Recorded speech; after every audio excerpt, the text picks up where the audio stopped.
Hey guys, welcome back to War Thunder and welcome to a 6.7 American tank lineup in-depth tactic guide. The idea behind this video is to talk not so much about the vehicles that we're using, but why we're using them and how we're using them. Now, the lineup I'm using here is 6.7 and a very mixed one of that. I've been practicing for a particular tournament that might be happening in the near future. I'll talk more about that in an individual video. The three vehicles we're using today are the T-92, the FNF-1B Bearcat, and the 82 Skyraider. So battle ratings respectively are actually 6.7, 6.3, and 5.7. Now if I dissect the tactics, or maybe the psychology behind this particular match, what I want to be doing is spending as little time as possible in the tank and as much time as possible in the aircraft. So the way I'm going to do this is by first farming spawn points. Now, the way you farm spawn points is by obviously doing damage, killing other tanks, setting them on fire, getting kill assists. The main trick is getting a capture point. Capture points, in my opinion, are not so much objectives that enable the match to be carried, but they present a very quick and very reliable way for people that are driving a light tank, or maybe are forced to play an SPAA, to very quickly get enough spawn points to get out of the vehicle or get killed to respawn in an aircraft. Also, halfway through, I drop an artillery strike on the location where I expect enemy players to be. This is something that you will learn as you play the game more and more, because we're in here on Sinai, and the more often you play the game, you'll start to experience where both sides tend to play, where the kind of majority of the player base tends to sit, and so I did actually manage to drop artillery strike almost at the perfect position. Now, the first target I engage is a T-44-100. He didn't see me. I go for the lower left side of the front, the lower glacis, where the ammo rack and the fuel tank are positioned, which means I get a very easy, quick kill. I'm still using APDS here with a combo of Heat FS for the off chance of meeting an IS-6, and I will make a mistake in the very near future by not using the correct shell type on the correct tank, but it won't make much of a difference because at the moment, we've already acquired enough spawn points to play the remainder of this match the way I've set it out to be. But we're not quite done yet, so we're pushing on outside of the capture point. This is where the good side of collecting or farming spawn points comes into play, because we can now play very aggressively and not feel bad about being taken out. I am teamed up by another T-92. He sets on fire a Object 906. I move in for the... Albeit, you could call this a kill still, but because we were playing next to each other, I figured I wouldn't mind it, because the next kill we're probably going to share again, and then the next player tends to be in an IS-6. This is where I make my first mistake. I swap over to Heat FS. This is fine. What is not fine is that I then engage a T-44-100 on the left-hand side. This is now where I'm using the wrong shell on the wrong tank. I should be using Heat FS on the IS-6 and the APDS on the T-44. I miss my shot, try to get away from the line of sight of the IS-6, and then the T-44 finishes me off. Now, obviously, this is not the ideal scenario. I mean, we just went from holding the capture point to progressing forward to losing the capture point to a T-44 and an IS-6, and that means that both me and the T-92 are out. But we're not. You see, I've just respawned the Bearcat, and the T-92 has spawned in a P-63 Airacobra, or King Cobra. This is where the game is about to take a massive turn into our favor and to our advantage. And this is the trick behind knowing lineups. The enemy that we're fighting is primarily 7.0 Russians, and 7.0 Russians are notorious for having some of the best tanks in the game. We're talking IS-6, we're talking the occasional T-54 at 7.3, or the IS-3. That is great, but what the Russian lineup doesn't have, and what you learn when you look at these lineups, is effective SPA. The best SPA the Russians have at battle ratings below 7.7 is the ZSU-37 and occasionally a potato truck. They're not adequately armored to protect themselves from SPAA. On the other hand, we have Germans with something like a Kugelblitz. So if you're fighting Germans, you might not want to approach them from the air perspective. The other real disadvantage of the Russians is also no aircraft support. I mean, the best ground pounder at 7.0 that they can take is arguably the Su-6 or the Il-10. Now, both of these are quite decent aircraft, but they're nothing quite like the Bearcat or the Griffin Spitfire.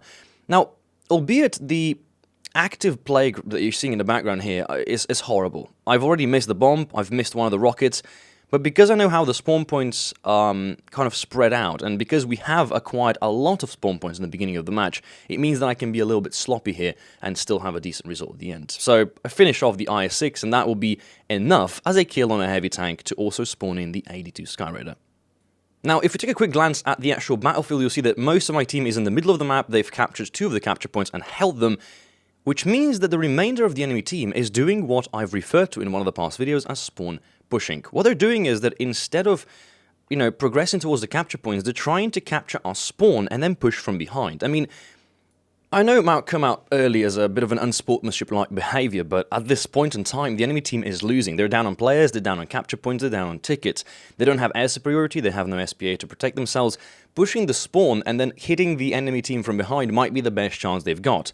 So I spot a T-44-100, he's trying to push towards the spawn, there's an FV-4005 waiting. I put a couple of shots into him, this means that I've marked him. I've notified the FV-4005 that there is a player there, and I proceed to crash into the ground. Now, whether I did or didn't doesn't really matter, because the spawn points are there, and I can spawn the 82 Skyraider. This is where the... I like to refer to this as, if the match progresses in different stages, the early stage would be farming points, the second stage would be kind of starting to put those points to use. The real last stage is called the cleanup, and this is the cleanup stage. The 82 Skyraider, it has enough armament. If every one of the armament you use is dispatched and kills an enemy tank, you can effectively take out 8 tanks on the battlefield. That is a 2,000-pound bomb, 2 Tiny Tims, and I believe 6 Hwa rockets on each wing. So the 82 at 5.7 is a vehicle that I can effectively use at 6.7 or even above, in the chance that the enemy team hasn't got SPA or hasn't got a competent pilot to protect them from.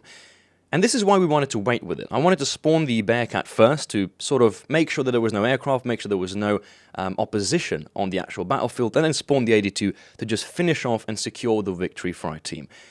This is not really the end stage of the match. You can see that our team, after we spotted the T-44-100, took him out and then are progressing to the third capture point. The enemy team is mostly back up in their spawn. A couple of players are trying to make a comeback, but again, they've been decimated, they've been reduced to only a handful of players, they can't really make an effective comeback, and even with my, albeit very average performing skills here when it comes to hitting the rockets or hitting the armament, this just shows that even an average player who's just started to use these rockets, trying to, make the game work for themselves, can get a very decent result out of it. This is by no means a very kind of hard endeavor to achieve. And really, the 82 Skyraider, when unopposed in the air, when nothing is trying to combat it, is a wonderful plane to fly.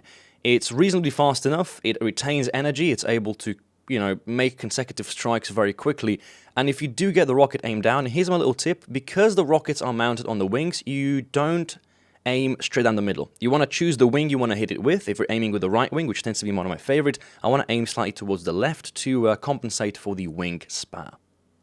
And as such, the idea behind close air support, especially when fighting 7.0 Russians, is to exploit what is your strongest point. The different lineups in the game at different battle ratings include differently strengthened tanks, and it would be in your best interest to use whichever vehicle will do the most effective damage.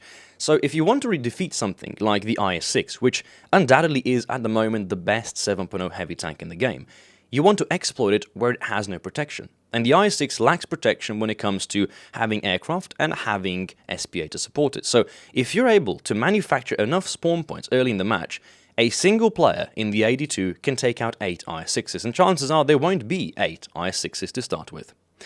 The enemy did spawn an IL-2. The IL-2 really is not the optimum ground pounder, but at this point, even a Yak-9P with a very good pilot would be very hard to be opposed against the SPAs we've got, as well as the Typhoon and the 82 that I'm flying myself.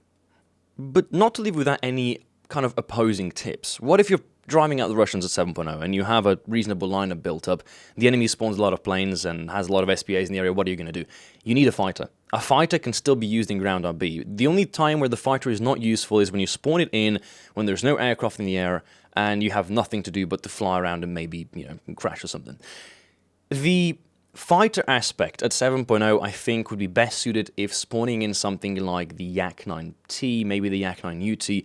The optional Yak-9T can be used with a 37mm cannon, still being able to penetrate some of the top open vehicles, but primarily if you're spawning a fighter, take something you're comfortable with, take something that has a reasonable firepower and it can quickly dispatch a lot of enemy fighters. Because if you do see enemy has bombers in the air, ground attackers, the spawn feeding system that I referred to in the start works both ways, meaning when I'm in the 82 Skyraider, I'm an easy target. If you're able to spawn in a fighter, even such as like an I-185, If you kill me, finish off the Typhoon, you would effectively have enough points to do the exact thing I was doing, but in reverse, meaning spawn an SU6, spawn an IL-10, and clean the remainder of our team out. So it's worthy knowing how spawn feeding works, how the acquiring of spawn points mechanics are in the game, to be able to utilize them as best as possible, and obviously carry the team with little to no effort. This match was easy. This match was relaxed, and when it comes to the amount of kills, we got 7 ground kills, 1 air kill, 1 capture point, forced 1 player to crash, and really just kind of solidified the remainder of the match. You can also see that the rewards are pretty adequate as well, and the match took little to no time whatsoever. And so, to keep it consistent, to keep the game progressive as it is, if you can keep matches like this going on, you're going to be progressing through the game a lot quicker, even though the Ground Forces RP gain is slightly slow. I sincerely hope you enjoyed the video. If there's some other battle rating bracket you want me to take a look at, or maybe show you what my favorite some of the builds are, and if you want more tips on the counter-rotation of such maps, let me know in the comment section below. Until next time, take care, and safe flying.